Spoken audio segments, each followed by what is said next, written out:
Hello students, welcome to Concepts of Biology by Muntazir. From now, we are going to start human physiology. अगर हम human physiology की बात करते हैं ना बेटा, तो इसमें 6 यूनिट्स आते हैं. पहला यूनिट है इसमें breathing and exchange of gases. Second unit है इसमें body fluids and circulation. Third unit है इसमें excretory products and their elimination.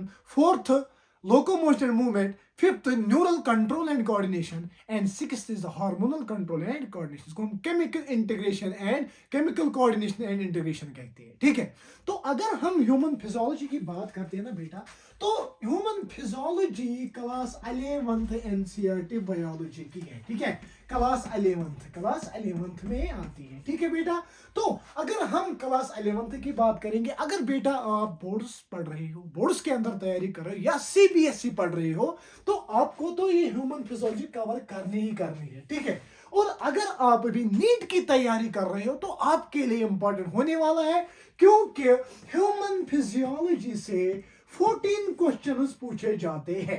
यानी अगर इसमें 6 यूनिट्स है ना, 6 यूनिट से 14 क्वेश्चंस पूछे जाते हैं, जो एक इंपॉर्टेंट और एक बड़ा वेटेज रखता है. ठीक है, और देखिए बेटा, अगर हम क्लास 11th की बात कर रहे हैं, क्लास 11th जो है, क्लास 11th के लिए ह्यूमन फिजियोलॉजी इंपॉर्टेंट है और नीट में 14 क्वेश्चंस पूछे जाते हैं. और क्लास 11th में क्या अभी आप अगर पढ़ रहे हो, तो हर कोई क्वेश्चन जो एनसीईआरटी का है वो हम आपको यहीं पे क्लास में ही समझा देंगे. और अगर जो नीट है ना, नीट प्राइमरी फोकस हमारा नीट पे रहेगा. उसके बावजूद किसी भी एग्जाम के लिए अगर आप तैयारी कर रहे हो, क्या चाहे आप एसएससी के लिए हो, एसएसबी के लिए हो, चाहे आप सीयूईटी के अंडर जो है तैयारी कर रहे हो, सब के लिए ह्यूमन फिजियोलॉजी इंपॉर्टेंट है. बट प्राइमरी फोकस जो है यहाँ पे नीट वालों के लिए रहेगा और नीट ओरिएंटेड आपको ये मटेरियल दिया जाएगा. ठीक है, प्रोवाइड किया जाएगा. तो चलिए हम स्टार्ट करते हैं ह्यूमन फिजियोलॉजी. ह्यूमन फिजियोलॉजी में पहले मैंने बेटा बोला, इसमें बेटा कितने यूनिट्स आते हैं? 6 यूनिट्स आते हैं. पहला यूनिट मैंने बोला breathing and exchange of gases. इससे पहले 7 यूनिट्स आते थे, जिसमें डाइजेशन एंड एब्जॉर्प्शन को बाहर निकाला गया. और बेटा यहां से एक तो डाइजेशन एंड एब्जॉर्प्शन को बाहर निकाला गया और डाइजेशन एंड एब्जॉर्प्शन को बाहर निकाला गया. और यहाँ पे जो न्यूरल कंट्रोल एंड कोऑर्डिनेशन जो है ना, इसमें ह्यूमन ईयर और आई जो है, ह्यूमन ईयर और आई जो है, ये जो है ना, इनका मैकेनिज्म और स्ट्रक्चर पढ़ना पड़ता था. इनको भी बाहर निकाला गया है. तो इन दो को छोड़ के, तो डाइजेशन एब्जॉर्प्शन को छोड़ के हम पहले जा रहे हैं. पहला यूनिट इस ह्यूमन फिजियोलॉजी का, that is breathing and exchange of gases. Breathing and exchange of gases. Breathing and exchange of gases. ठीक है बेटा, तो अगर हम breathing and exchange of gases की बात करेंगे ना, तो इससे 2 क्वेश्चंस पूछे जाएंगे आपको. ठीक है, अगर आप नीट पढ़ रहे हो तो 2 क्वेश्चंस पूछे जाएंगे, और अगर आप बोर्ड सीबीएसई में हो तो 7 मार्क्स यहां से आपके कवर हो जाएंगे. ठीक है, 7 मार्क्स यहां से आपके कवर हो जाएंगे. ठीक है बेटा, तो चलिए हम स्टार्ट करते हैं breathing and exchange of gases. तो इसमें जो है, इसके अंदर 5 पार्ट्स है. ठीक है, 5 पार्ट्स है, 5 टॉपिक्स है इसके अंदर. Number 1 topic is the respiratory organs. क्या बेटा? Respiratory organs. ठीक, रेस्पिरेटरी ऑर्गन्स. नंबर 2 टॉपिक है इसमें बेटा ह्यूमन रेस्पिरेटरी सिस्टम.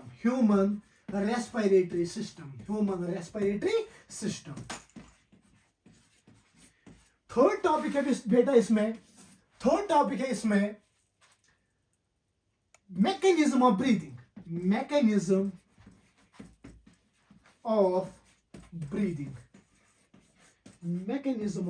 ठीक है बेटा. फोर्थ है इसमें transport and exchange of gases. ठीक है,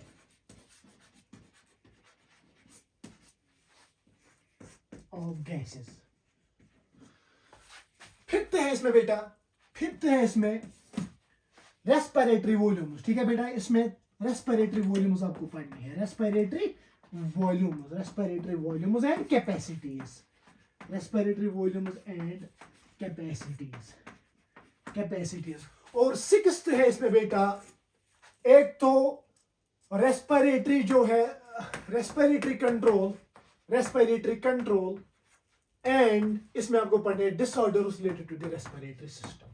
जो ये 6 टॉपिक्स है ना, इसमें ये हम क्रिस्टल क्लियर आपको कराने जा रहे हैं। बस आपको कॉपी और पेन लेके बैठना है और आप आफ्टर दैट आप खुद ही रियलाइज करना है कि आपको ये भी पता चलेगा कि बेटा कि आपको याद करने की जरूरत नहीं पड़ेगी, क्योंकि एक एक डायग्राम यहां पे बना के आपके दिमाग में डायग्रामेटिक रिप्रेजेंटेशन देके और डायग्राम्स, फ्लो डायग्राम्स बना के आपके दिमाग में परमानेंट मेमोरी बन जाएगी। ठीक है, परमानेंट मेमोरी आपकी बन जाएगी। तो जब हमने एनालाइज किया प्रीवियस ईयर क्वेश्चंस देख के, तो यहाँ पे रेस्पिरेटरी पिछले 10 साल में नीट में रेस्पिरेटरी ऑर्गन से कोई भी क्वेश्चन नहीं बना है। ठीक है, ह्यूमन रेस्पिरेटरी सिस्टम से एक क्वेश्चन बना है, मैकेनिज्म ऑफ ब्रीदिंग से 2 क्वेश्चंस बनी है, और उसके बाद transport and exchange of gases, respiratory volumes and the capacities, और रेस्पिरेटरी जो कंट्रोल होता है, और disorders related to the respiratory system,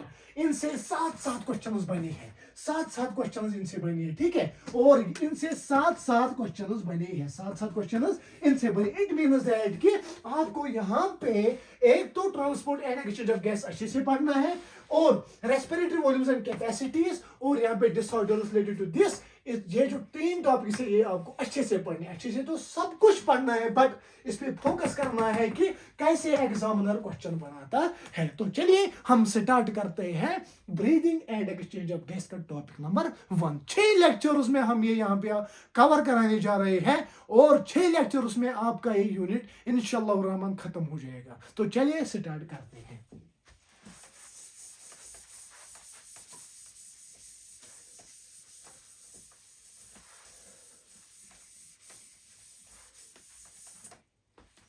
पहला क्वेश्चन ये होना चाहिए, what is the need of respiration? कि अगर हम रेस्पिरेशन करते हैं इसकी क्या जरूरत है? What is the need for the respiration? Respiration की क्या नीड है, क्या जरूरत है? हम क्यों ऑक्सीजन को इंस्पायर करते हैं और कार्बन डाइऑक्साइड को एक्सपायर करते हैं? इसकी क्या जरूरत है? ठीक है, देखिए क्या जरूरत होती है रेस्पिरेशन की। नीड ऑफ रेस्पिरेशन, ऐसे ही आप भी हेडिंग लिखोगे। ठीक है, need of respiration, need of respiration. देखिए क्या नीड होती है। अगर मैं बेसिक मेटाबॉलिक प्रोसेसेस देखूंगा, basic metabolic processes, basic metabolic processes, basic metabolic process बोले तो अगर आपकी ग्रोथ हो रही है बेटा, ठीक है, अगर आप लोकोमोशन कर रहे हो, अगर आप मूवमेंट कर रहे हो, या रिप्रोडक्शन, ये जो है ना, ग्रोथ, लोकोमोशन, मूवमेंट, रिप्रोडक्शन और भी बेसिक मेटाबॉलिक प्रोसेसेस, इनके लिए आपको जरूरी एक्सपेंडिचर ऑफ एनर्जी करना है। एक्सपेंडिचर ऑफ एनर्जी, ठीक है, यानी एनर्जी आपको जरूरी खर्च करनी है, एनर्जी आपको जरूरी खर्च करनी है। और बेटा अगर हम देखेंगे ये एनर्जी हम कहां से लाते हैं? ऑल एनिमल्स, सभी एनिमल्स ये एनर्जी कहां से लाते हैं? ये लाते हैं ये कार्बोहाइड्रेट से, प्रोटीन खाते हैं, ठीक है बेटा, हम फैट्स खाते हैं, इनसे एनर्जी निकलती है। वो भी कैसे? अगर हम यहाँ पे एग्जांपल लेंगे, कार्बोहाइड्रेट्स की जब हाइड्रोलिसिस हो जाती है, जब डाइजेशन हो जाती है कार्बोहाइड्रेट्स की जब हाइड्रोलिसिस हो जाएगी, क्या हाइड्रोलिसिस हो जाएगी, जो हमें पढ़ना पड़ता था डाइजेशन एब्जॉर्प्शन में। जब इसकी हाइड्रोलिसिस हो जाती है, एंड प्रोडक्ट कार्बोहाइड्रेट का निकलता है बेटा ग्लूकोज। जब कार्बोहाइड्रेट की डाइजेशन हो जाएगी ना, एंड प्रोडक्ट निकलेगा ग्लूकोज। और जो ग्लूकोज जो होता है ना, ये अंदर टिश्यू के सेल्स में प्रेजेंट होता है, ठीक है बेटा, ये टिश्यू में प्रेजेंट होता है, टिश्यूज में प्रेजेंट होता है ये ग्लूकोज C6H12O6, ठीक है। मैं बेसिक मेटाबॉलिक प्रोसेस की बात कर रहा हूँ, reproduction, the locomotion, like the growth अभी हो रही है, जो भी आप बेसिक मेटाबॉलिक प्रोसेसेस कर रहे हो उस चीज के लिए एक्सपेंडिचर ऑफ एनर्जी की जरूरत है। और एनर्जी हम कहां से लाते हैं? हम कार्बोहाइड्रेट्स खाते हैं, ठीक है। कार्बोहाइड्रेट्स की जब हाइड्रोलिसिस हो जाती है वहां से ग्लूकोज निकलता है, और जो ग्लूकोज होता है बेटा ये टिश्यूज में प्रेजेंट होता है। देखिए ये ग्लूकोज जो टिश्यूज में प्रेजेंट होता है ना, ये तब तक एनर्जी नहीं देगा जब तक यहां से इसकी ऑक्सीडेशन नहीं हो जाएगी। और इट मींस दैट आपने इंस्पायर किया, आपने इंस्पायरेशन ऑफ ऑक्सीजन की, ठीक है, इंस्पायरेशन ऑफ ऑक्सीजन, आपने इंस्पायरेशन ऑफ ऑक्सीजन की इंस्पायरेशन करके ये थ्रू बॉडी फ्लूइड ये इस टिश्यू में पहुंचता है, इस टिश्यू में पहुंच के इसकी ऑक्सीडेशन करता है। क्या करता है बेटा?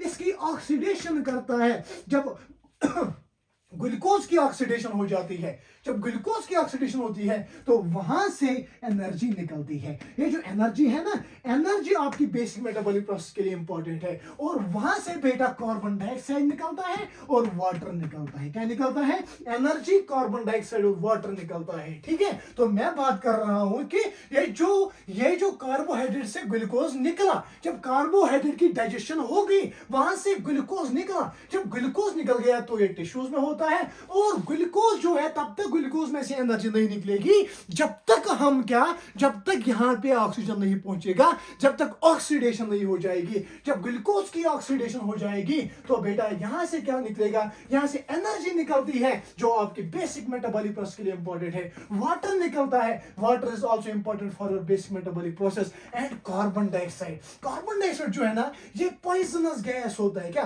कार्बन डाइऑक्साइड पॉइजनस गैस होता है, पॉइजनस गैस होता है कार्बन डाइऑक्साइड। और इस कार्बन डाइऑक्साइड के एक्यूमुलेशन से अगर ये टिश्यूज में एक्यूमुलेट हो गया तो कॉम्प्लिकेशंस हो जाएगी। आप बोलोगे सर कौन से कॉम्प्लिकेशंस? जो हम आगे पढ़ने जा रहे हैं, ठीक है। और ये पॉइजनस गैस होता है, जहरीला गैस होता है, इसको तो बाहर निकालना है, ठीक है, इसको तो बाहर निकालना है। हम एक्सपायरेशन करते हैं, उसी को हम कहते हैं फिर रेस्पायरेशन। यानी यहां से जब तक आप ऑक्सीजन इनहेल नहीं करोगे, इंस्पायर नहीं करोगे, तब तक ग्लूकोज से एनर्जी नहीं निकलेगी। और जब ऑक्सीडेशन ग्लूकोज की हो जाएगी वहां से कार्बन डाइऑक्साइड निकलेगा और एनर्जी और वाटर, ठीक है। वाटर और एनर्जी आपके लिए इंपॉर्टेंट है, बेसिक मेटाबॉलिक प्रोसेस के लिए इंपॉर्टेंट है। और carbon dioxide is a poisonous gas, इसको बाहर निकालना है। इसी चीज के लिए रेस्पायरेशन की नीड है बेटा। आई होप कि आपने समझा कि what is the need of respiration, ठीक है बेटा। चलिए नोट उसमें प्रोवाइड करूंगा पीडीएफ के फॉर्म में, ठीक है।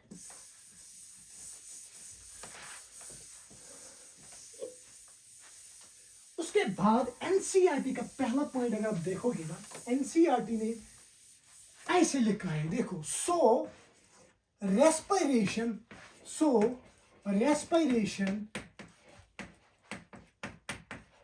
is a physiochemical process। ऐसे ही एनसीईआरटी पे लिखा हुआ है, physiochemical process। So respiration is a physiochemical process, ऐसे ही लिखा है। और एनसीईआरटी ने डिफाइन नहीं किया कि how respiration is a physiochemical process. कैसे रेस्पिरेशन फिजियोकेमिकल प्रोसेस है, कैसे ये फिजिकल प्रोसेस है, एज वेल एज कैसे ये केमिकल प्रोसेस है। बट बेटा आप हर वक्त कहते हो कि एनसीईआरटी के बाहर नहीं जाता है। मैं आपको 2023 में क्वेश्चन आया है और इसी से आया है कि उसमें आपको जब तक ये पता नहीं होगा ना कि कैसे रेस्पिरेशन फिजियोकेमिकल प्रोसेस है, कैसे physical process as well as chemical process, तब तक वो क्वेश्चन सॉल्व नहीं हो जाएगा। और मैं आपके सामने शो भी करूंगा, ठीक है। अगर आप प्रीवियस ईयर क्वेश्चन देखते हो तो वहां पे इस चीज की नीड है कि आपको पता होना चाहिए कि कैसे रेस्पिरेशन फिजियोकेमिकल प्रोसेस है। तो चलिए हम देखते हैं कि how respiration is a physiochemical process, कि how respiration is a physiochemical process. तो एक ही डायग्राम में आपको समझाएगी, याद करने की जरूरत नहीं पड़ेगी, खुद डायग्रामेटिकल रिप्रेजेंटेशन से आप समझोगे, ठीक है, कि कैसे respiration is a physiochemical process. देखो एक मनुष्य को बनाएंगे, ठीक है, एक मनुष्य को बनाएंगे हम, क्या बनाएंगे? एक मनुष्य को मैंने बनाया, ठीक है। एक मनुष्य को मैंने बनाया, ठीक है, और ऐसे में बनाऊंगा, ये हो गए लंग्स, ठीक है, और यहाँ से होता है ब्लड, ठीक है, उसके बाद ट्रांसपोर्ट ऑफ गैसेस होता है। क्या होता है बेटा? Transport of gases. और अंदर जो है, अंदर क्या होता है? ट्रांसपोर्ट ऑफ गैसेस, ठीक है, ट्रांसपोर्ट ऑफ गैस के बाद ये ब्लड है। क्या है बेटा? ब्लड। और अंदर टिश्यू प्रेजेंट है और टिश्यू की सेल प्रेजेंट है। देखिए क्या होता है, हम क्या पहले करते हैं, आपने इंस्पायर किया एयर, ठीक है, एयर आपने इंस्पायर किया, ठीक है, और ऑक्सीजन आप बोलो, आप एयर करते हो, ठीक है, और इसको हम कहते हैं ब्रीदिंग और वेंटिलेशन। क्या कहते हैं? ब्रीदिंग और वेंटिलेशन। एनर्जी के साथ बैठो बेटा, ब्रीदिंग और वेंटिलेशन, ब्रीदिंग और वेंटिलेशन आप करते हो। देखो मैंने ब्रीदिंग किया, ऑल्सो कॉल्ड द वेंटिलेशन। उसके बाद ये जो एयर है ना, ये जो एटमॉस्फेरिक एयर है ना, ये इसके थ्रू फेरेंक्स जो है, थ्रू एयर पाइप जो है, ये लंग्स में पहुंच जाता है, ठीक है, ऑक्सीजन लंग्स में पहुंच गया। उसके बाद अगर हम देखेंगे, यहाँ से डिऑक्सीजनेटेड ब्लड चलता है, ठीक है, डिऑक्सीजनेटेड ब्लड यहाँ से चलता है। It means that deoxygenated blood जिसमें बेटा क्या जिसमें कार्बन डाइऑक्साइड हो। तो देखिए बेटा यहाँ पे क्या होता है, यहाँ पे लंग्स से थ्रू दिस मेम्ब्रेन, ये भी हम बोलेंगे, ठीक है, आगे सब आपको समझ आ जाएगा। ये जो ऑक्सीजन है ना, ऑक्सीजन अंदर पहुंच गया, ठीक है, ब्लड में। और ब्लड में क्या था? इसमें कार्बन डाइऑक्साइड था, ठीक है, और कार्बन डाइऑक्साइड लंग्स में, ऑक्सीजन अंदर यानी और कार्बन डाइऑक्साइड बाहर, ब्लड में से बाहर, ठीक है, टिश्यू फ्लूइड के जरिए ये ट्रांसपोर्ट होता है, ठीक है। और यानी यहाँ पे क्या हो गया? यहाँ पे हो गया exchange of gases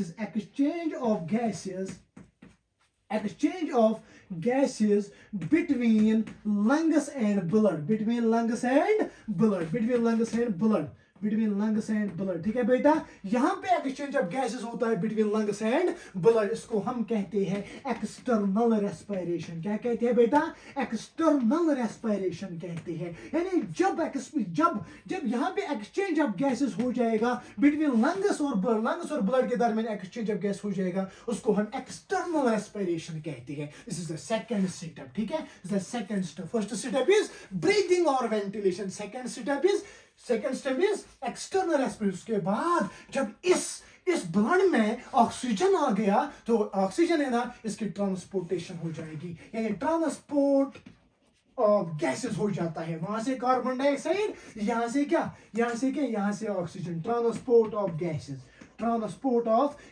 यहाँ पे ट्रांसपोर्ट ऑफ गैस, यहाँ से ऑक्सीजन, वहां से कार्बन डाइऑक्साइड। उसके बाद यहाँ से थ्रू डिफ्यूजन ये ब्लड में पहुंचता है, ये ऑक्सीजन और कार्बन डाइऑक्साइड क्या निकलता है? ये बाहर निकलता है, कार्बन डाइऑक्साइड बाहर निकलता है। उसके बाद इस टिश्यू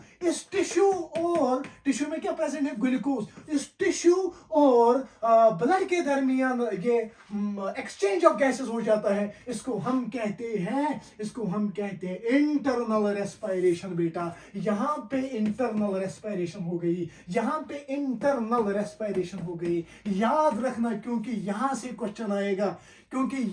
क्वेश्चन आएगा, दिस इज इंटरनल रेस्पिरेशन। उसके बाद अंदर टिश्यू और ब्लड के दरमियान एक्सचेंज ऑफ गैस हो गया, और टिश्यू में से क्या निकलेगा? टिश्यू में से हमको पता ही है, टिश्यू में ग्लूकोज होता है, ग्लूकोज की ऑक्सीजन जब हो जाएगी, वहां से एनर्जी निकलेगी, प्लस वहां से कार्बन डाइऑक्साइड निकलेगा और वाटर निकलेगा। एनर्जी और वाटर आपकी बेसिक मेटाबॉलिक प्रोसेस के लिए इंपॉर्टेंट है, और कार्बन डाइऑक्साइड को बाहर भेज देगा, और carbon dioxide through the tissue fluid, through the body fluid, ये यहां तक आएगा, और यहां पे इसको एक्सटर्नल रेस्पिरेशन हो जाएगी। तो यहां पे 4 स्टेप्स मैंने बोले, पहले ब्रीदिंग और वेंटिलेशन, मैं ब्रीदिंग अभी कर रहा हूं, उसके बाद लंग्स और ब्लड के दरमियान एक्सचेंज ऑफ गैसेस हो जाएगा। यहां पे ब्लड लंग्स को देगा कार्बन डाइऑक्साइड और लंग्स ब्लड को देगा oxygen, that is called the external respiration. उसके बाद ये ट्रांसपोर्ट हो जाएगा, ट्रांसपोर्ट ऑफ द गैसेस हो जाएगा, और उसके बाद थ्रू डिफ्यूजन ये ब्लड में पहुंच जाएगा, और उसके बाद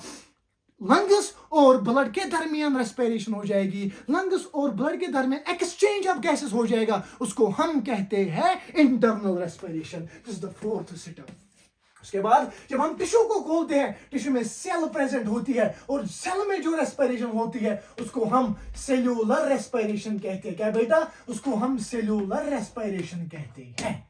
ठीक है, तो यहाँ पे पहला स्टेप ब्रीदिंग और ventilation, second step exchange of gas between the lungs and the blood, यानी एक्सटर्नल रेस्पिरेशन, उसके बाद गैस ट्रांसपोर्ट हो जाएगा, ट्रांसपोर्ट ऑफ द गैसेस, उसके बाद टिश्यू में रेस्पिरेशन, उसके बाद टिश्यू में रेस्पिरेशन हो जाएगी between tissue and the blood, उसको हम इंटरनल रेस्पिरेशन कहते हैं। उसके बाद टिश्यू को खोलते हैं तो सेल होती है, और जो सेल में रेस्पिरेशन हो जाएगी उसको हम सेल्यूलर रेस्पिरेशन कहते हैं। तो यहाँ पे आपको याद रखना है कि क्वेश्चन कहां से बनेगा, जो मैं भी दिखा रहा हूं और दिखाने जा रहा हूं। ठीक है बेटा, देखिए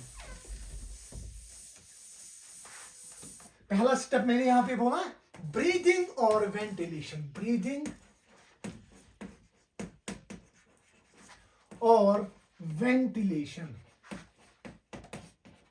ब्रीदिंग और वेंटिलेशन। सेकेंड स्टेप मैंने बोला एक्सटर्नल रेस्पिरेशन, क्या एक्सटर्नल रेस्पिरेशन। उसके बाद third step transport of gases, transport of gases. Fourth step मैंने बोला बेटा, fourth step is the internal respiration, internal respiration, internal respiration. जो चार स्टेप्स है ना, ये involve in physical process of respiration, involve in physical process of respiration. ठीक है बेटा, और फिफ्थ स्टेप मैंने बोला जो सेल में रेस्पिरेशन हो जाएगी, सेल्यूलर रेस्पिरेशन। क्या बेटा, सेल्यूलर रेस्पिरेशन, सेल्यूलर रेस्पिरेशन जो सेल में हो जाएगी। But the cellular respiration involves in, the cellular respiration involves in chemical process, in chemical process, chemical process. ठीक है, तो इन चार स्टेप्स से आपको समझ आता है कि ब्रीदिंग एक फिजिकल प्रोसेस है। अब फिफ्थ स्टेप है सेल्यूलर रेस्पिरेशन, जो सेल में रेस्पिरेशन हो जाएगी। अब हम देखेंगे सेल्यूलर रेस्पिरेशन। ठीक है बेटा, चलिए अब हम सेल में रेस्पिरेशन देखेंगे। ठीक है, cellular respiration, cellular respiration, cellular respiration जो chemical process of the respiration में आता है, सेल्यूलर रेस्पिरेशन। चलिए बेटा देखिए, अगर हम देखते हैं कि सेल्यूलर रेस्पिरेशन, सेल में रेस्पिरेशन होती है, इसमें indirect break down of glucose होता है। देखिए indirect break down of glucose, indirect break down of glucose.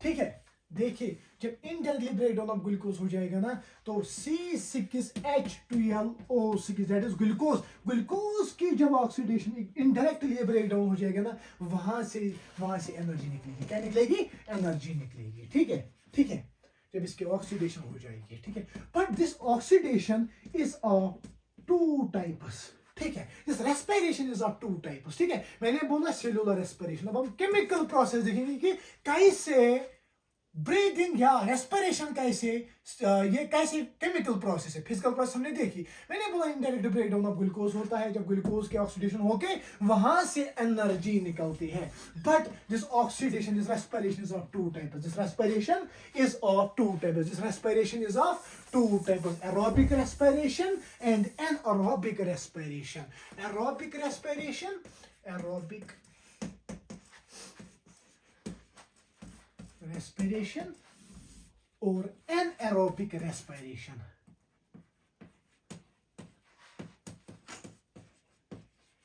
Anaerobic respiration, aerobic respiration and anaerobic respiration। वो respiration जो in presence of oxygen हो जाए उसको हम aerobic respiration कहते हैं। वो respiration जो in absence of oxygen हो जाए उसको हम anaerobic respiration कहते हैं। तो चलिए लिखते हैं 2 पॉइंट।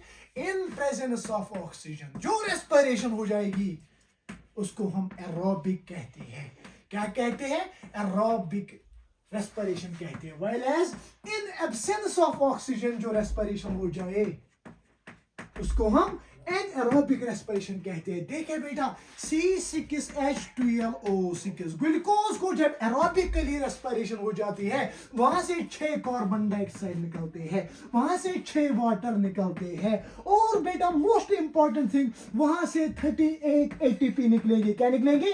38 ATP निकलेंगे। इट मींस दैट कि एक ग्लूकोज मॉलिक्यूल को जब ऑक्सीडेशन एरोबिकली हो जाती है, जब इसमें एरोबिक रेस्पिरेशन हो जाती है, वहां से 6 कार्बन डाइऑक्साइड, 6 वाटर और 38 ATP निकलते हैं। कितने बेटा? 38 ATP निकलते हैं एक ग्लूकोज मॉलिक्यूल को ब्रेक डाउन करने से, एरोबिक रेस्पिरेशन करने से। वाइलेस अगर हम एनारोबिकली एक ग्लूकोज मॉलिक्यूल को क्या करेंगे? ब्रेक डाउन करेंगे, तो यहाँ पे C6H12O6 जो है, जब इसको एनारोबिकली हम रेस्पिरेशन करेंगे, ऑक्सीडेशन करेंगे एनारोबिकली, तो यहाँ पे क्या होता है?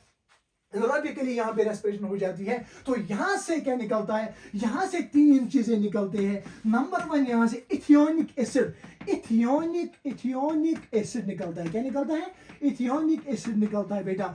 यहाँ से लैक्टिक एसिड निकलता है, और यहाँ से 2 ATP निकलते हैं, जो इंपॉर्टेंट आपको यहाँ पे याद रखना है। यहाँ पे आपको इंपॉर्टेंट याद रखना है कि जब एक glucose molecule in absence of oxygen, यानी जब इसकी एनारोबिक रेस्पिरेशन हो जाती है, यहां से इथियोनिक एसिड निकलता है, यहां से लैक्टिक एसिड निकलता है, और यहां से 2 ATP निकलते हैं। या इट मींस दैट कि एरोबिक रेस्पिरेशन से ज्यादा एनर्जी निकलती है एक मॉलिक्यूल से, तो 38 ATP निकले। वायलेस एनारोबिकली जब हम रेस्पिरेशन करते हैं ना, तो एक मॉलिक्यूल से 2 ही ATP एनर्जी होती है, एडेनोसिन ट्राइफॉस्फेट, और यहां से लैक्टिक एसिड निकलता है। क्या निकलता है? Lactic acid. जो लैक्टिक एसिड है ना, जब आप वाइग्रेसली एक्सरसाइज करोगे, क्या करोगे? वाइग्रेसली एक्सरसाइज, ठीक है। जब आपने वाइग्रेसली एक्सरसाइज की, तो एनारोबिक रेस्पिरेशन हो जाएगी, और वहां से लैक्टिक एसिड निकलेगा, और उस प्रोसेस को हम लैक्टिक एसिड फर्मेंटेशन कहते हैं। क्या कहते हैं बेटा? लैक्टिक एसिड फर्मेंटेशन कहते हैं। लैक्टिक एसिड फर्मेंटेशन कहते हैं कि जब आप एनारोबिकली, जब आप कभी वाइग्रेसली एक्सरसाइज करते हो, उस वजह से क्या होता है? एनारोबिक रेस्पिरेशन हो जाती है, और वहां से लैक्टिक एसिड निकलेगा, वहां पे लैक्टिक एसिड बनेगा, और उस प्रोसेस को हम लैक्टिक एसिड फर्मेंटेशन कहते हैं। क्या कहते हैं बेटा? लैक्टिक एसिड फर्मेंटेशन कहते हैं। और उसके बाद क्या होता है? ये जो लैक्टिक एसिड है ना, ये बॉडी टिश्यूज ऑर्गन्स में एक्यूमुलेट होता है। किसमें? ऑर्गन्स में एक्यूमुलेट हो गया। जब ये एक्यूमुलेट ऑर्गन्स में हो गया, तो उसकी वजह से मसल फैटिग आपको महसूस होता है, ठीक है। या बहुत देर के बाद अगर आप कभी काम करते हो, वाइग्रेसली काम करते हो, उससे भी क्या हो जाएगा? एनारोबिक रेस्पिरेशन हो जाएगी, और लैक्टिक एसिड बनेगा। उस प्रोसेस को हम लैक्टिक एसिड फर्मेंटेशन कहते हैं, और ये ऑर्गन्स टिश्यूज में जमा होके मसल फैटिग आपको महसूस कराएगा। तो उसकी वजह से उसके बाद क्या होता है? इस लैक्टिक एसिड को ये लिवर में चला जाता है through ornithine cycle, through Krebs cycle और क्रेब्स-हेमस्लीटर साइकिल, और क्रेब्स साइकिल और ऑर्निथिन साइकिल, जो आपको आगे देखना है कैसे, ठीक है। तो यहाँ पे आई होप कि आपको समझ आ गया कि कैसे रेस्पिरेशन फिजिकल प्रोसेस है और कैसे रेस्पिरेशन केमिकल प्रोसेस है। Physical process involves 4 steps. Number 1 is the breathing or ventilation. Number 2, external respiration. Number 3, transport of gas. And number 4 इसमें internal respiration. और केमिकल प्रोसेस जो है, इसमें एक स्टेप होता है जो सेल के अंदर रेस्पिरेशन होती है। उसमें आपको मैंने एरोबिक पढ़ा है, एरोबिक रेस्पिरेशन, एनारोबिक रेस्पिरेशन पढ़ा है। यहाँ पे एरोबिकली 38 ATP निकलते हैं, और यहाँ पे 2 ATP निकलते हैं, और यहाँ पे 2 ATP निकलते हैं, ठीक है बेटा। सॉरी फॉर, यहाँ पे अभी पहला सेटअप हम पहला लेक्चर अभी है, तो थोड़ी बहुत डिस्टर्बेंस हो जाएगी, इसके लिए बहुत सारी, ठीक है। तो चलिए हम देखते हैं अब फिर ह्यूमन रेस्पिरेटरी सिस्टम। क्या ह्यूमन रेस्पिरेटरी सिस्टम हम पढ़ेंगे? Human respiratory system, respiratory organs भी पढ़ेंगे, आप टेंशन मत लो, एक कंसेप्ट हम क्लियर करेंगे, एक एक कंसेप्ट हम क्लियर करेंगे, ठीक है बेटा। और एक एक क्वेश्चन लेके सब आपको पढ़ाएंगे और नीट ओरिएंटेड पढ़ाएंगे। किसी भी एग्जाम की तैयारी कर रहे हो, ये लेक्चर्स आपके लिए इंपॉर्टेंट है, ठीक है। और इसको हम ऐसे भी पहले अगर आप दूसरे तरीके से भी आपको समझाएंगे ना, देखो दूसरे तरीके से ऐसे भी आप समझ सकते हैं, ठीक है। ये 3 मैंने यहाँ पे सर्कुलेशन ऑफ द ब्लड हो जाएगी, ये टिश्यू है, ठीक है। अंदर ग्लूकोज है C6H12O6, ठीक है। यहाँ से लंग्स के थ्रू क्या करते हो आप क्या करते हो, ऑक्सीजन, ठीक है, ऑक्सीजन एक्सपायर करते हो, यहाँ से कार्बन डाइऑक्साइड जो है वापस देते हो, ठीक है। और अगर हम देखेंगे ऑक्सीजन या कार्बन डाइऑक्साइड यहाँ से, ठीक है, और ऑक्सीजन आप ऐसे जो है एक्सचेंज करते हो, ठीक है। ये oxygen through the blood circulation यहाँ से हो जाएगी, ठीक है। और ये यहाँ पे ग्लूकोज की ऑक्सीडेशन होकर यहाँ से कार्बन डाइऑक्साइड निकलेगा और carbon dioxide through deoxygenated blood यहाँ पे पहुंचेगा, फिर ऑक्सीनेट होके ऐसे ही क्या करता है, ये ऐसे ही फिर ट्रांसपोर्ट करता है, ठीक है, ठीक है। इस हिसाब से भी आप समझोगे, ठीक है। तो चलिए हम अब स्टार्ट करने जा रहे हैं, अब स्टार्ट करने जा रहे हैं, एक मिनट, ठीक है। हम अब स्टार्ट करने जा रहे हैं human respiratory system. Human respiratory system, human respiratory system से बेटा आपको एक क्वेश्चन आएगा, याद रखना मेरी बात, एक क्वेश्चन आपको ह्यूमन रेस्पिरेटरी सिस्टम से आएगा, ह्यूमन रेस्पिरेटरी सिस्टम से। Human respiratory system is divided into 2, हम 2 में डिवाइड करते हैं। एक तो रेस्पिरेटरी ट्रैक्ट, क्या, एक तो रेस्पिरेटरी ट्रैक्ट एंड दूसरा हम रेस्पिरेटरी ऑर्गन, ठीक है। 2 तरीके से हम पढ़ेंगे इसको, 2 पार्ट्स में पढ़ेंगे, रेस्पिरेटरी ट्रैक्ट और रेस्पिरेटरी ऑर्गन। पहले हम रेस्पिरेटरी ट्रैक्ट देखेंगे, ठीक है बेटा, पहले हम रेस्पिरेटरी ट्रैक्ट देखेंगे, पहले हम रेस्पिरेटरी ट्रैक्ट देखेंगे, रेस्पिरेटरी ट्रैक्ट, ठीक है। तो चलिए स्टार्ट कर रहे हैं। रेस्पिरेटरी ट्रैक्ट जो है ना, इसका एक डायग्राम में आपका सारा जो है सारा क्लियर हो जाएगा, ठीक है। ये सारा आपको क्लियर हो जाएगा। देखो आपके सामने हम डायग्राम बना रहे हैं, देखो कैसे, ऐसे ऐसे करना है बेटा, ठीक है। और उसके बाद अंदर जो है अगर हम देखेंगे ऐसे होता है, और यहाँ पे ऑल फैक्ट्री लो प्रेजेंट होते हैं, इस पे ऑल फैक्ट्री बला प्रेजेंट होता है, ठीक है। दीज आर टर्मिनल, इनको हम नेजल कोंके कहते हैं, ठीक है बेटा। और दिस इज द ग्लोटिस, ठीक है, this is the glottis, glottis is covered by the epiglottis, ठीक है। और यहाँ पे क्या हो जाता है, जो ये एयर है ना, ये अंदर नेजोफेरेंक्स में ओपन होता है, नेजोफेरेंक्स में ओपन होता है, किसमें, नेजोफेरेंक्स में। और यहाँ पे ओपन होता है इंटरनल नेरीज, ठीक है, इनको हम इंटरनल नेरीज कहते हैं, एक मिनट, ठीक है, इनको हम इंटरनल नेरीज कहते हैं। और यहाँ पे एक स्ट्रक्चर हो उसको हम यूला कहते हैं, ठीक है। और this is the oesophagus, ESOPHAGUS, oesophagus, ठीक है बेटा। देखिए these are the external nostrils,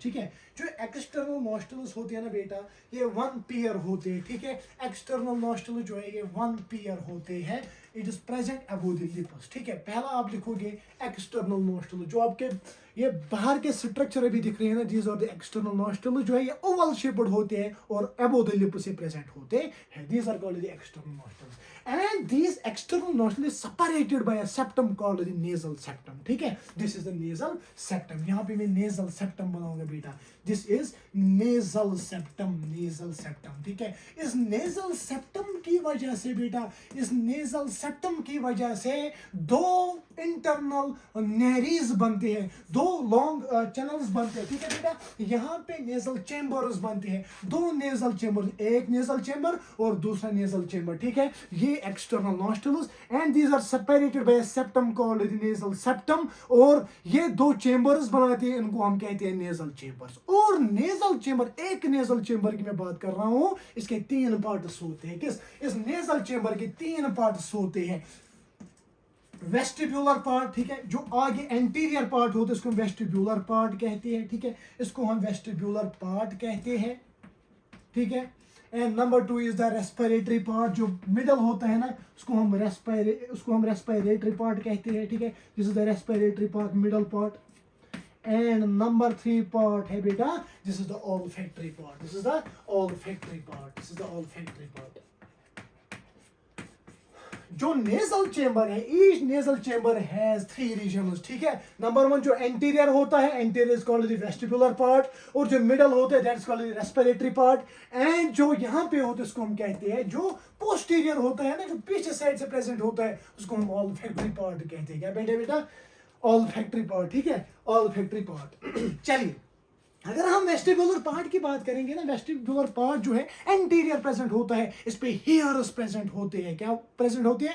hairs, जो क्या करते हैं? फिल्ट्रेशन ऑफ द एयर करते हैं। क्या करते हैं? फिल्ट्रेशन ऑफ द एयर करते हैं बेटा। क्या करते हैं? फिल्ट्रेशन ऑफ द एयर करते हैं। एंड नंबर 2 अगर हम देखेंगे, number 2 that is a respiratory part, जो मिडल पार्ट होता है that is called the respiratory part. अगर हम रेस्पिरेटरी पार्ट को देखते हैं ना, रेस्पिरेटरी पार्ट में इसमें ग्लैंडुलर एपिथेलियम प्रेजेंट होता है, इसमें ग्लैंडुलर एपिथेलियम प्रेजेंट होता है, यानी इसमें ग्लैंड्स प्रेजेंट होते हैं, ग्लैंडुलर एपिथेलियम होता है, ग्लैंडुलर एपिथेलियम होता है, जो क्या करता है? एयर कंडीशनिंग करता है, जैसे एसी होता है, ठीक है, एयर कंडीशनिंग करता है। क्या एयर कंडीशनिंग करता है? कि जो बाहर का टेम्परेचर होता है ना, उस अगर आपने इंस्पायर किया एयर, ठीक है, उसको अपनी बॉडी की टेम्परेचर तक ले आता है। कि अगर ये रेस्पिरेटरी पार्ट एयर कंडीशनिंग नहीं करेगा, तो अगर ये ठंडा हवा अंदर लंग्स में चला गया ना, उसकी वजह से लंग के सेल्स डेड हो जाएंगे। दैट इज वाई कि ऑलमाइटी ने यहाँ पे रखा है रेस्पिरेटरी पार्ट, जो एयर कंडीशनिंग करता है।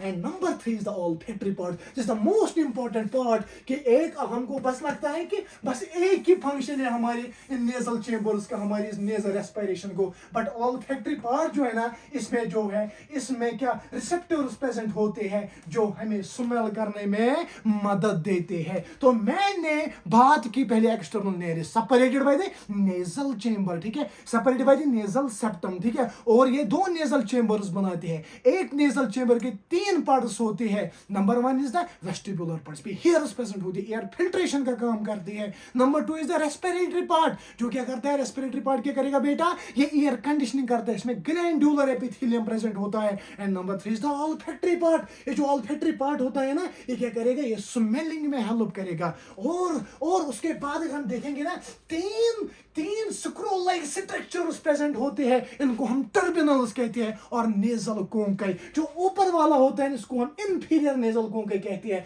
जो बीच वाला होता है इसको हम मिडल नेजल कोंकाई कहेंगे, और जो नीचे वाला होता है इसको हम क्या कहेंगे बेटा? इसको हम कहेंगे इंफीरियर। ऊपर वाले को सुपीरियर, नीचे वाले को इंफीरियर, और बीच में क्या होता है बेटा? बीच में मिडल नेजल, मिडल जो है कोंकाई प्रेजेंट होता है। ये जो टर्मिनल से कोंकाई होते हैं, ये क्या करते हैं? ये इंक्रीज करेंगे सरफेस एरिया। जब अंदर इंक्रीज हो जाएगा surface area by the help of this nasal conchae, जब सरफेस एरिया इंक्रीज हो गया, तो इट मींस दैट कि स्मेलिंग भी अच्छे से कर पाओगे, इट मींस दैट कि एयर का कंडक्शन भी अच्छे से हो जाएगा। तो यहाँ पे एक्सटर्नल नोस्ट्रल्स, उसके बाद मैंने पढ़ा है यहाँ पे नेजल चेंबर्स, उसके 3 parts. Number 1 is the vestibular part, number 2 is the respiratory part, and number 3 is the olfactory part. उसके बाद मैंने बोला 3 स्क्रू लाइक स्ट्रक्चर्स होते हैं, इनको हम टर्मिनल्स कहते हैं, या इनको हम बेटा क्या कहते हैं? टर्मिनल्स कहते हैं, या कोंकाई कहते हैं। ऊपर वाला होता है सुपीरियर, नीचे वाला होता है इंफीरियर, और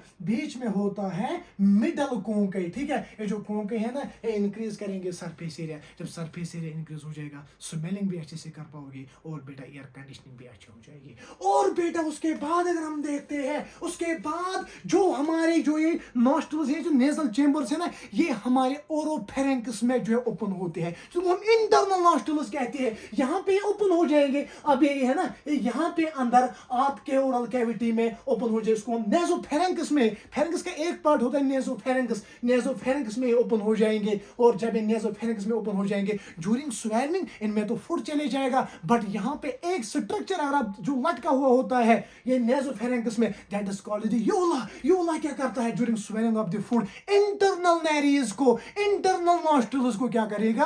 ये इसको बंद कर लेता है during swallowing of the food. यहाँ पे क्या होता है? यहाँ पे होता है यूला, ठीक है। आया समझ आपको? इंटरनल नॉस्ट्रल्स, ठीक है। उसके बाद क्या होता है? जिस ये जो हिस्सा है ना, इसको हम कहते हैं लैरिंजोफेरेंक्स। फेरेंक्स का दूसरा पार्ट लैरिंजोफेरेंक्स, जिसमें लैरिंक्स होता है, ठीक है। यहाँ पे लैरिंक्स भी बनाएंगे, लैरिंक्स होता है।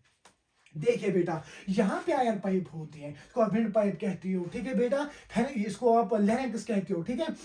तो यहाँ पे जो विंड पाइप है, इसको, इस wind pipe during swallowing of the food, इसको जो ये ओपनिंग होती है ना इस विंड पाइप, इसको हम कहते हैं गलट। क्या कहते हैं? गलट, GULLET, गलट कहते हैं। क्या कहते हैं?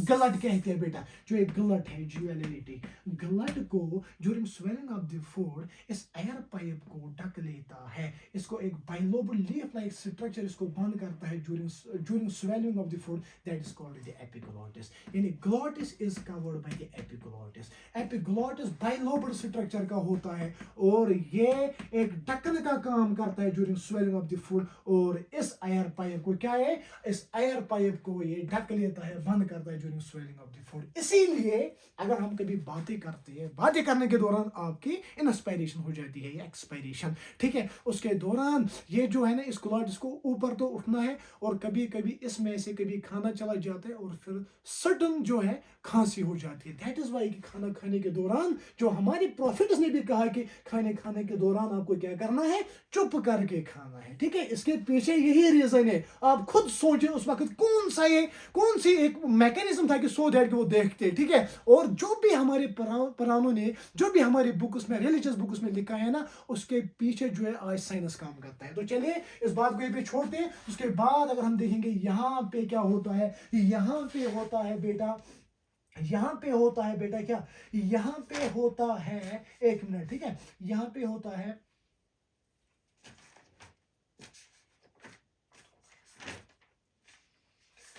लैरिंक्स, ठीक है बेटा। यहाँ पे लैरिंक्स होता है, लैरिंक्स जिसको आप साउंड बॉक्स कहते हैं, ठीक है, ये प्रोड्यूस करता है साउंड। और लैरिंक्स को कोलैप्स होने से बेटा, इसके कोलैप्स होने से 4 टाइप के कार्टिलेज इसमें प्रेजेंट होते हैं जिसको कोलैप्स होने से बचाता है। नंबर वन है इसमें, नंबर वन होता है इसमें बेटा, नंबर वन होता है इसमें होता है वन क्रिकॉइड, ठीक है, वन क्रिकॉइड, एक तो क्रिकॉइड होता है।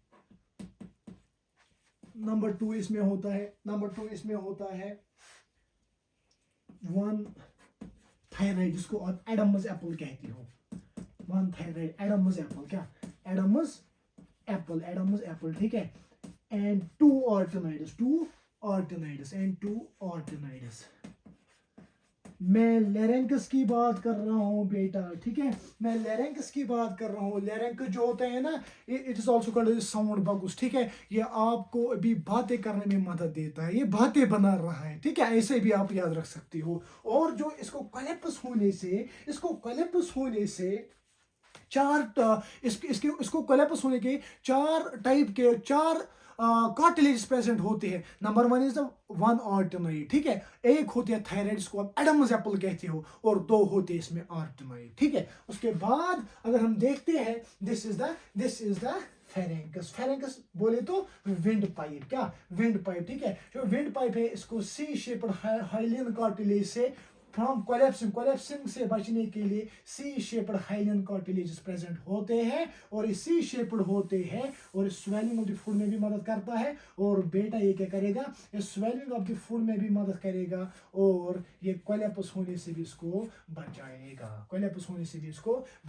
तो यहाँ पे मैंने आपको रेस्पिरेटरी पार्ट या कंडक्टिंग पार्ट आप कह सकते हो, यानी एक्सटर्नल नॉस्ट्रल्स, फिर एक्सटर्नल नॉस्ट्रल्स, उसके बाद मैंने पढ़ाया आपको 2 नेजल चेंबर्स, उसके पार्ट्स पढ़ाए, ठीक है, लाइक द वेस्टिब्यूलर, रेस्पिरेटरी और ऑल्फैक्टरी पार्ट। उसके बाद अंदर टर्मिनल्स होते हैं, ठीक है, उनको कई कहते हैं इंफीरियर, मिडल और सुपीरियर, ठीक है। उसके बाद इंटरनल लेयर्स का जो नेसोफेरिंक्स में ओपन होते हैं, इनको जो ढक लेता है उसको हम कहते हैं यूवुला, ठीक है। और उसके बाद लैरिंजोफेरिंक्स में इसमें प्रेजेंट होता है, ये तो ओसोफेगस है, दिस इज द फेरिंक्स, ठीक है। इसमें लैरिंक्स प्रेजेंट होता है। लैरिंक्स जो होता है ये साउंड प्रोड्यूस करता है, और जो ये फेरिंक्स है, फेरिंक्स जो इसमें सी शेप्ड हाइलियन कार्टिलेज प्रेजेंट होती है, जिसको कोलैप्स होने से बचाता है, this was all about the what, the respiratory tract. ये रेस्पिरेटरी ट्रैक्ट का स्ट्रक्चर है, ठीक है। और हम जो है आपको नोट्स भी प्रोवाइड करेंगे। अगर आप अपनी एनसीईआरटी भी आगे रखोगे, कोई बुक आप उठाओ उसमें भी ऐसे ही है, बट हम डायग्रामेटिकल रिप्रेजेंटेशन देके आपको पढ़ाते हैं। ठीक है बेटा, तो चलिए हम नेक्स्ट टॉपिक देखते हैं। अब हम पहले देखेंगे significance of the nasal respiration. Significance लिखिए, सिग्निफिकेंस ऑफ नेजल रेस्पिरेशन। जो आप नोज से जो है रेस्पायर करते हो, इसकी क्या सिग्निफिकेंस है। ठीक है, इसकी क्या सिग्निफिकेंस है, 11th वालों के लिए इंपॉर्टेंट है।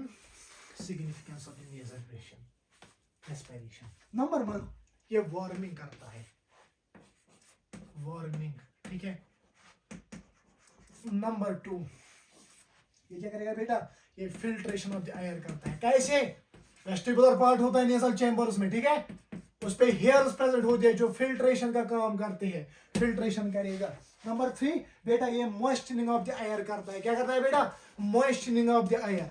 मॉइस्चनिंग, अगर ड्राई एयर आपके लंग्स में पहुंच गया ना, तो उसकी वजह से लंग सेल्स डैमेज हो जाएगी। मॉइस्चनिंग कैसे करता है? ग्लैंड, मैंने पहले बोला रेस्पिरेटरी पार्ट में ग्लैंडुलर एपिथेलियम प्रेजेंट होता है, ग्लैंड प्रेजेंट होते हैं।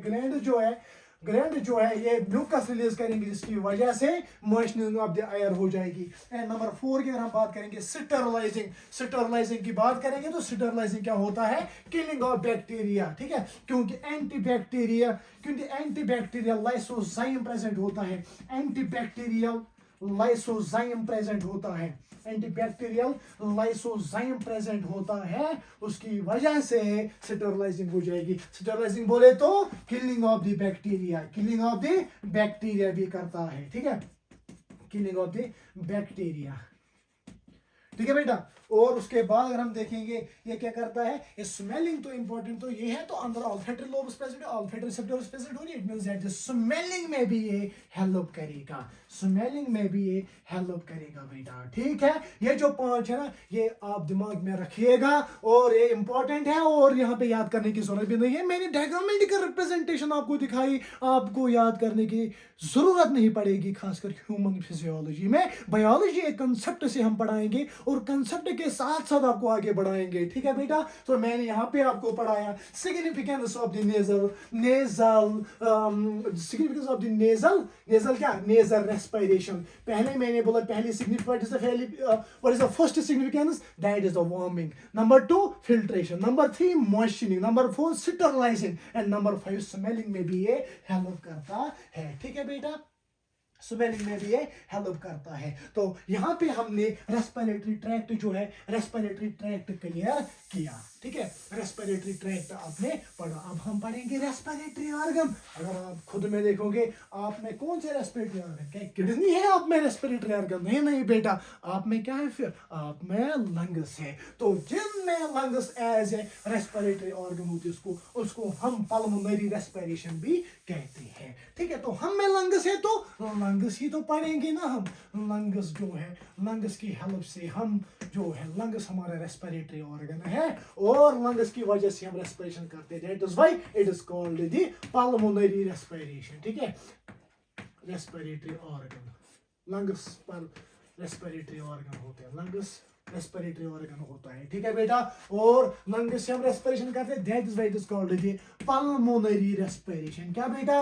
पल्मोनरी रेस्पिरेशन, इसीलिए इसको कहते हैं। तो चलिए स्ट्रक्चर पे ही सब कुछ जानते हैं, जो मैंने आपको अभी पढ़ाया। मैंने आपको एक्सटर्नल जो है, मैंने आपको पढ़ाया रेस्पिरेटरी ट्रैक्ट, वो भी मैंने पढ़ाया किसमें? डायग्राम में। ठीक है, डायग्राम में रिप्रेजेंटेशन दे दी, और पहले मैंने पढ़ाया how breathing is, how respiration is a physiochemical process.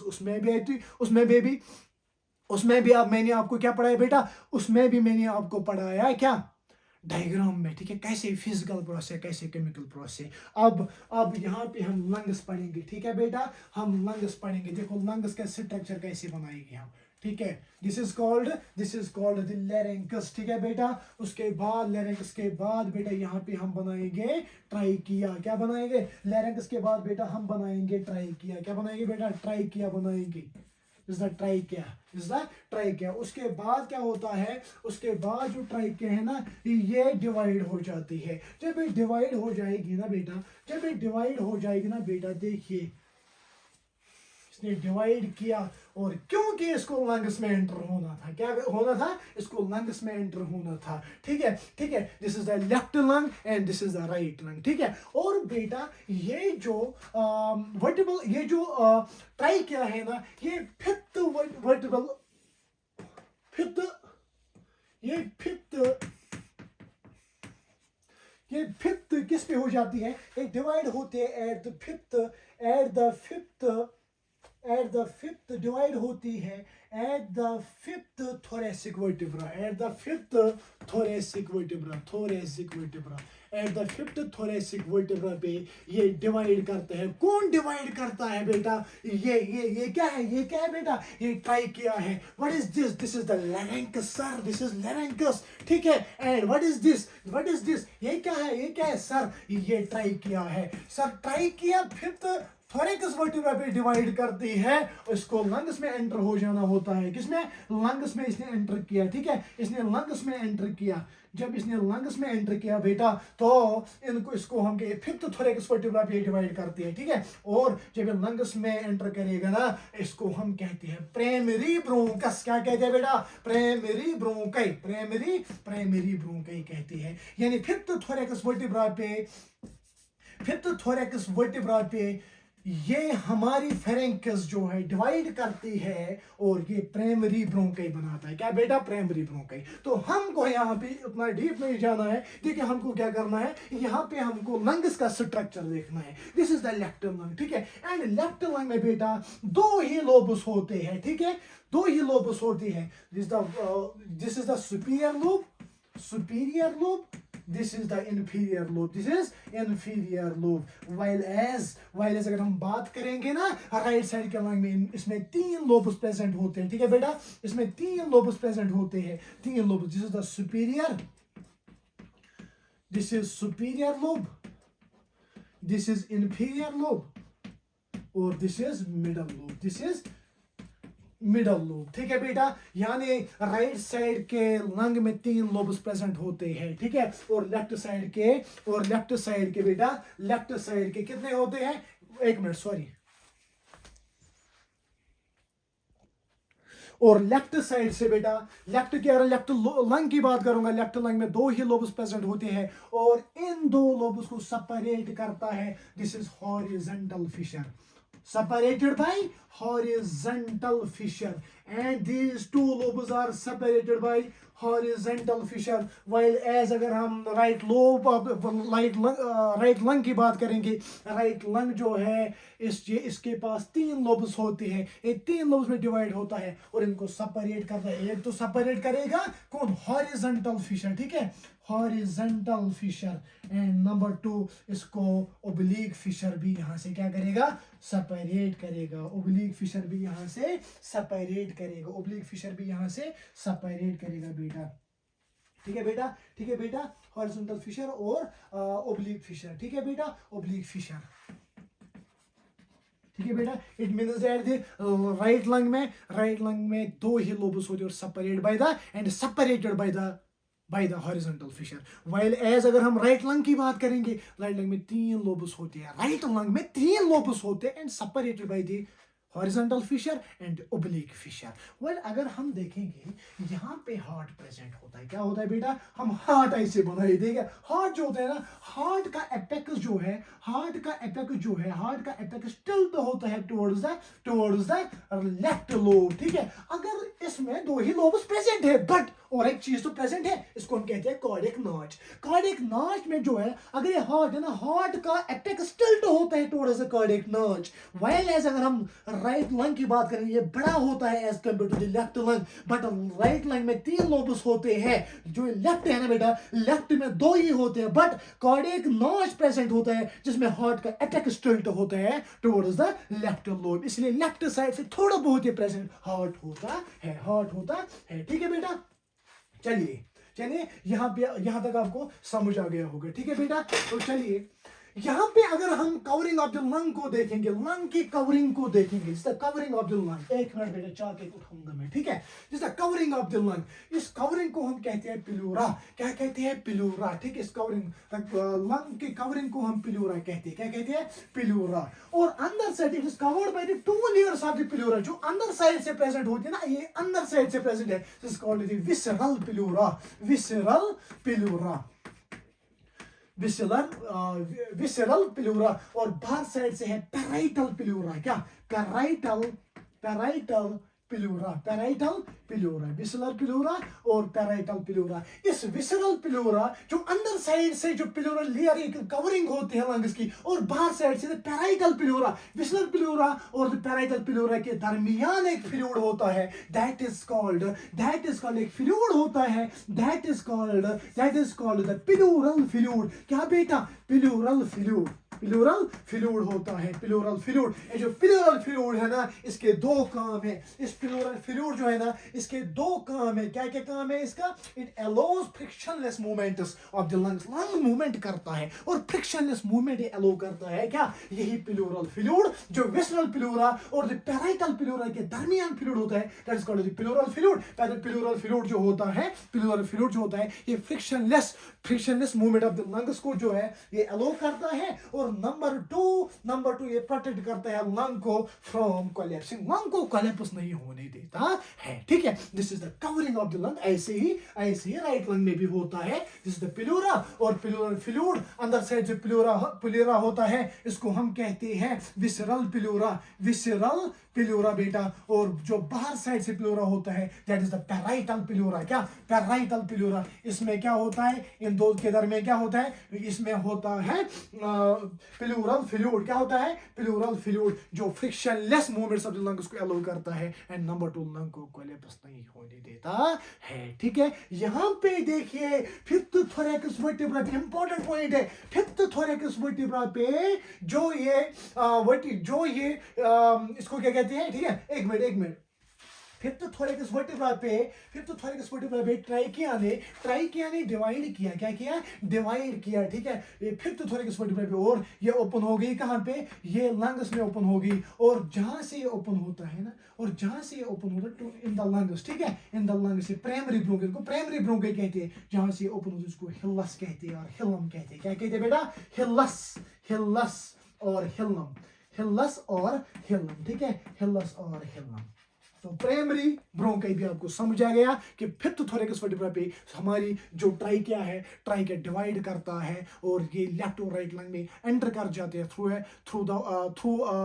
एक पोजीशन के थ्रू, उसको हम हिलस कहते हैं और हिलम कहते हैं, ठीक है बेटा। और यहाँ से ब्लड वेसल्स भी एंटर होते हैं। This is the structure of lungs, ठीक है, लंग्स का स्ट्रक्चर, ठीक है। एक ही डायग्राम में मैं पढ़ाता हूँ, एक ही डायग्राम में 3 डायग्राम मैंने अभी तक पढ़ा है एंड आई होप कि आपने एक चीज इसमें समझी होगी, ठीक है। आई होप कि आपने एक चीज में समझी होगी। ये कोई यहाँ पे जोक नहीं चल रहा है बेटा, ये यहाँ पे नीट की पढ़ाई चल रही है और हम एक मजे के तरीके से हम इसको पढ़ा रहे हैं, मजे में पढ़ा रहे हैं, क्योंकि मजे में पढ़ने में मजा आता है, ठीक है। जब मजे में आपको पढ़ोगे, ठीक है, जब आप इसको मजे में पढ़ोगे, एक अच्छी सी फीलिंग लेके पढ़ोगे, ठीक है।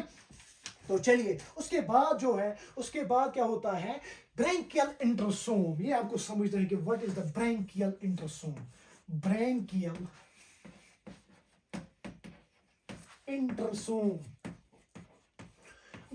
इंटरसोम क्या होता है कि फिफ्थ थोरैकस वर्टिब्रा पे हमारी फेरेंकस ने क्या किया? इसने डिवाइड किया और ये एंटर हो गई लंग्स में और प्राइमरी ब्रोंकाई बनाया। ये जो primary bronchi, division and redivision of the primary bronchi जब डिवाइड करती है और फिर रिडिवाइड करती है ना, जब प्राइमरी ब्रोंकाई डिवाइड और रिडिवाइड करेगी ना बेटा, उसकी वजह से अंदर एक नेटवर्क बनेगी और उस नेटवर्क को हम क्या कहते हैं बेटा? Bronchial intersome. Bronchial intersome is the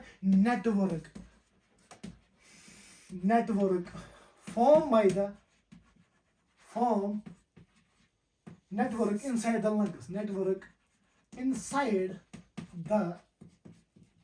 lungs, network inside the lungs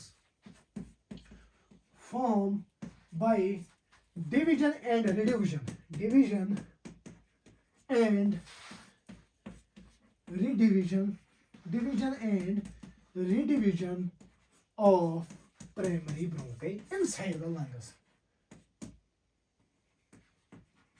Primary bronchi. एक प्राइमरी ब्रोंकाइट जब लंग्स के अंदर डिवाइड और रिडिवाइड करेगा ना बेटा, तो अंदर एक नेटवर्क बनेगी, उसको हम ब्रैंकियल इंटरसोम कहते हैं. अब हम देखेंगे ये कैसे डिवाइड करते हैं, क्या डिवाइड करते हैं, उसके बाद क्या बनता है, क्या बनता है, क्या बनता है, और लास्ट में देखना है कि रेस्पिरेशन किस चीज में हो जाती है. इतना हम देखेंगे, फिर लेक्चर का एंड करेंगे. ठीक है बेटा, तो चलिए बेटा.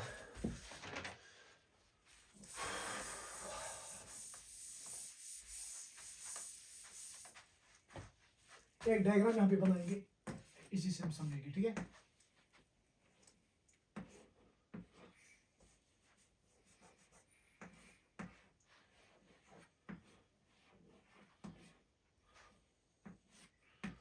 इसी से हम समझेंगे. ठीक है बेटा,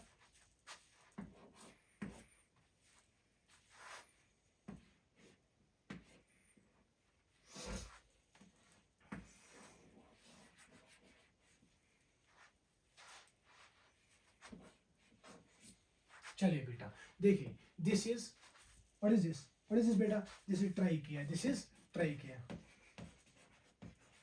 this is trachea. What is this is primary bronchi, this is primary bronchi, primary bronchi. हम ब्रैंकियल इंटरसोम भी पढ़ रहे हैं. ठीक है, ब्रैंकियल इंटरसोम क्या होता है, जब प्राइमरी ब्रोंकाई के डिवाइड और रिड्यूजन से अंदर जो नेटवर्क लंग्स के अंदर नेटवर्क बनेगी, उसको हम ब्रैंकियल इंटरसोम कहते हैं. ये प्राइमरी ब्रोंकाई जब डिवाइड करता है तो ये बनाता है सेकेंडरी ब्रोंकाई. क्या बनाता है बेटा, सेकेंडरी ब्रोंकाई. सेकेंडरी ब्रोंकाई जब डिवाइड करेगा ना, तो बेटा ये बनाएगा टर्शियरी ब्रोंकाई. क्या बनाएगा, टर्शियरी ब्रोंकाई बनाएगा. ठीक है बेटा, ये टर्शियरी ब्रोंकाई बनाएगा. क्या बनाएगा बेटा, ये टर्शियरी ब्रोंकाई बनाएगा. जब बेटा टर्शियरी ब्रोंकाई बन गया, क्या बेटा, जब टर्शियरी ब्रोंकाई बनेगा, तो टर्शियरी ब्रोंकाई के बाद ब्रोंकियोल्स बन जाते हैं. जब टर्शियरी ब्रोंकाई डिवाइड करेंगे तो वहां से ब्रोंकियोल्स बनेगी. क्या बनेंगे बेटा, ब्रोंकियोल्स बनेंगे. ब्रोंकियोल जो होते हैं ये लार्जेस्ट एयर पैसेजेस होते हैं. सबसे ज्यादा लार्जेस्ट बड़े एयर पैसेजेस ब्रोंकियोल्स होते हैं,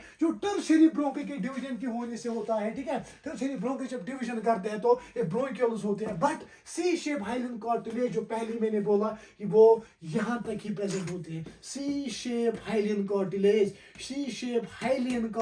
ओनली टर्शियरी ब्रोंकाई तक प्रेजेंट होता है. ओनली टर्शियरी ब्रोंकाई तक बेटा प्रेजेंट होता है. क्या, C shape hyaline cartilage, C shape hyaline cartilage tertiary bronchi तक प्रेजेंट होता है. उसके बाद टर्शियरी ब्रोंकाई जब डिवाइड करेंगे ये ब्रोंकियोल्स बनाएंगे. जब ब्रोंकियोल्स डिवाइड बेटा करेंगे तो ये रेस्पिरेटरी ब्रोंकियोल्स बनाएगी. क्या बनाएंगे बेटा, ये रेस्पिरेटरी ब्रोंकियोल्स बनाएंगे. Respiratory bronchioles. जब रेस्पिरेटरी ब्रोंकियोल्स, ठीक है, रेस्पिरेटरी ब्रोंकियोल्स जब डिवाइड करेंगे, जब रेस्पिरेटरी ब्रोंकियोल्स डिवाइड करेंगे तो बेटा वहां से क्या बनेगा, वहां से बनेगा एल्वियोलर डक्टस. ठीक है, ठीक है, देखिए हम ऐसे भी इसको समझा सकते हैं. ठीक, ट्राइकिया ने फिफ्थ वर्टिब्रल कॉलम ने, फिफ्थ वर्टिब्रा पे इसने क्या किया, ट्राइकिया ने डिवाइड, तो वहां पे क्या बन गए, प्राइमरी ब्रोंकाई. क्या बन गए, primary bronchi. Primary bronchi, primary bronchi divide करेगा बेटा तो वहां से क्या बनेगा, वहां से बनेगा सेकेंडरी ब्रोंकाई. क्या बनेगा बेटा, सेकेंडरी ब्रोंकाई. सेकेंडरी ब्रोंकाई जो है ये राइट साइड में 3 में डिवाइड होते हैं, लेफ्ट साइड में 2. सेकेंडरी ब्रोंकाई फिर रिड्यूजन करेगा. क्या करेगा, रिड्यूजन करेगा, तो ये बनाता है टर्शियरी ब्रोंकाई. क्या, टर्शियरी ब्रोंकाई. ठीक है, टर्शियरी ब्रोंकाई. उसके बाद टर्शियरी ब्रोंकाई डिवाइड करेगा बेटा, ये बनाएगा क्या, ये बनाएगा रेस्पिरेटरी ब्रोंकाई. क्या बनाएगा बेटा, रेस्पिरेटरी ब्रोंकाई. ठीक है ना, टर्शियरी ब्रोंकाई जब डिवाइड करेगा बेटा ये बनाएगा ब्रोंकियोल्स. क्या बनाएगा बेटा, ये ब्रोंकियोल्स बनाएगा. ठीक है, bronchioles. Bronchioles largest air passages होते हैं, but C shape hyaline cartilage यहीं तक प्रेजेंट होते हैं. C shape hyaline cartilage, C shape hyaline cartilage यहीं तक प्रेजेंट होता है. ठीक है बेटा। और टर्शियरी ब्रोंकी के बाद जब टर्शियरी ब्रोंकी डिवाइड करेगा तो ब्रोंकियोलस बनेगा। जब ब्रोंकियोलस डिवाइड करेंगे तो रेस्पिरेटरी ब्रोंकियोलस बन जाएगी बेटा। रेस्पिरेटरी ब्रोंकियोलस, क्या रेस्पिरेटरी ब्रोंकियोलस जो है, जब रेस्पिरेटरी ब्रोंकियोलस डिवाइड करता है तो वहां से क्या बनाएगा बेटा, वहां से बनाएगा एल्वियोलर डक्टस। क्या बनाएगा, एल्वियोलर डक्टस, एल्वियोलर डक्टस, ठीक है, एल्वियोलर डक्टस। क्या मैंने बोला, प्राइमरी ब्रोंकी डिवाइड करता है तो सेकेंडरी ब्रोंकी, सेकेंडरी से टर्शियरी, टर्शियरी से ब्रोंकियोलस, ठीक है। ब्रोंकियोलस से बेटा रेस्पिरेटरी ब्रोंकियोलस बनते हैं, रेस्पिरेटरी ब्रोंकियोलस से एल्वियोलर डक्टस बन जाते हैं। और एल्वियोलर डक्टस जब एल्वियोलर डक्टस आपको जो ये है डिवाइड करेंगे ना तो ये एल्वियोलर सैक बनाएगा। क्या बनाएगा, एल्वियोलर सैक बनाएगा। और एल्वियोलर सैक जो है ये पाउच लाइक स्ट्रक्चर्स में ओपन होगी, दैट इज कॉल्ड ये एल्वियोलाई। एल्वियोलाई, जो एल्वियोलाई है ना, alveoli is the site of respiration. Alveoli is the site of respiration. Site of respiration. फिर से मैं रिपीट करूंगा कि फिफ्थ थोरेकस वर्टिब्रा पे हमारा जो फेरेंकस है ये डिवाइड करता है, ठीक है। उनको हम प्राइमरी ब्रोंकी कहते हैं, ठीक है। प्राइमरी ब्रोंकी डिवाइड होके सेकेंडरी बनाएगी, सेकेंडरी के बाद टर्शियरी बनेगी, टर्शियरी के बाद ब्रोंकियोलस बनेगी, ब्रोंकियोलस के बाद रेस्पिरेटरी ब्रोंकियोलस बनेगी। उसके बाद बेटा रेस्पिरेटरी ब्रोंकियोलस के बाद क्या बनेगा बेटा, रेस्पिरेटरी ब्रोंकियोलस के बाद एल्वियोलर डक्टस बनाते हैं। और एल्वियोलर डक्टस के बाद एल्वियोलर सैक, एल्वियोलर सैक के बाद alveoli. Alveoli is the site of the respiration. एक एल्वियोलाई को आप मिनी लंग भी कह सकते हो, ठीक है। ये है अंदर जो है ब्रैंकियल इंटरसोम, लंग्स का अंदर स्ट्रक्चर, ठीक है। अंदर जो नेटवर्क प्राइमरी ब्रोंकी के डिवीजन और रिड्यूजन से बनते हैं और ये डिवाइड करता है, फिर डिवाइड करता है और ये चीजें बनाता है। बट यहाँ पे इंपॉर्टेंट पॉइंट है कि C shape hyaline cartilage only tertiary bronchi तक प्रेजेंट होते हैं। C shape hyaline cartilage only tertiary bronchi तक प्रेजेंट होते हैं। ब्रोंकियोलस, ये जो लार्जेस्ट एयर पैसेजेस होते हैं, क्या लार्जेस्ट एयर पैसेजेस होते हैं, बट इसमें सी शेप हाइलियन कार्टिलेज प्रेजेंट नहीं होता है बेटा, ठीक है, ठीक है, ठीक है। इसमें सी शेप हाइलियन कार्टिलेज प्रेजेंट नहीं होता है बेटा। देखियो एक्सटर्नल नॉस्ट्रल से कहां तक, एक्सटर्नल नॉस्ट्रल से टर्मिनल ब्रोंकियोलस तक, ठीक है। टर्मिनल ब्रोंकियोलस, एक्सटर्नल नॉस्ट्रल से टर्मिनल ब्रोंकियोलस तक क्या आएगा, एक्सटर्नल नॉस्ट्रल से, एक मिनट सर, एक मिनट।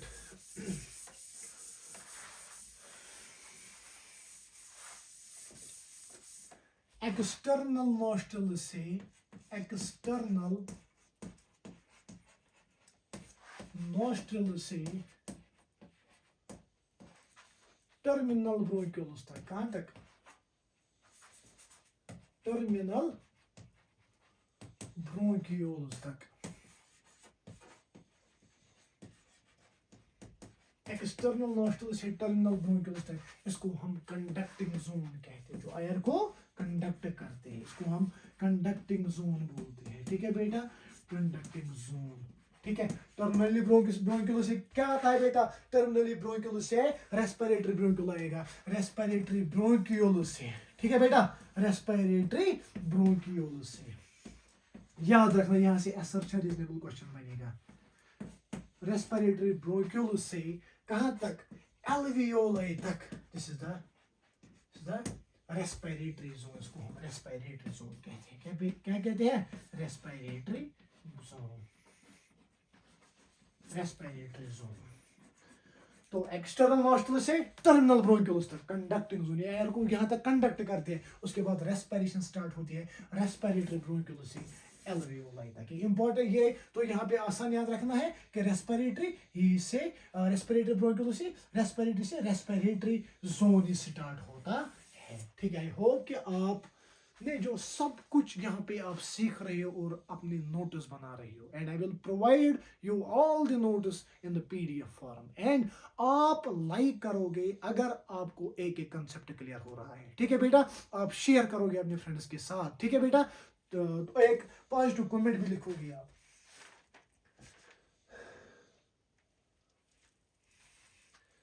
सो यहां तक हमने पढ़ा बेटा, पहले हमने पढ़ा नीड ऑफ रेस्पिरेशन, उसके बाद हमने how respiration is a physiochemical process, उसके बाद हमने पढ़ा human respiratory system, human respiratory system में हमने रेस्पिरेटरी ट्रैक्ट पढ़ा, और बेटा ह्यूमन रेस्पिरेटरी सिस्टम में अंदर रेस्पिरेटरी ऑर्गन पढ़ा, और फिर प्राइमरी ब्रोंकाइस से एल्वियोलाई तक आपने वो पाथवे याद रखा, कंडक्टिंग जोन क्या होता है, सी शेप हाइलिन कार्टिलेज कहाँ तक प्रेजेंट होते हैं, और रेस्पिरेटरी जोन कहाँ से आता है, ठीक है, और कहाँ से जो स्टार्ट होता है रेस्पिरेटरी जोन। आई होप कि आप इस लेक्चर को अच्छे से देख पाओगे और देखोगे, खुद के नोट्स बनाओगे और क्वेश्चन की तरफ जाओगे ना, एक एक क्वेश्चन आपका सॉल्व हो जाएगा, ठीक है। तो अभी रात के 1 बज गए हैं, मैं अभी भी वीडियो बना रहा हूँ आपके लिए और फ्री वीडियो में प्रोवाइड करता हूँ। किसी भी वजह से अगर आपको ये मेरा वीडियो अच्छा लगा, आपके कंसेप्ट क्लियर हो गए और किसी भी हिसाब से आपको अच्छा लगा, तो प्लीज़ मेरे चैनल को सब्सक्राइब कीजिएगा और अपने फ्रेंड्स के साथ लिंक शेयर कीजिएगा, सो दैट कि वो भी मुझे पहचाने, ठीक है। So this was all about today's lecture. Thank you so much.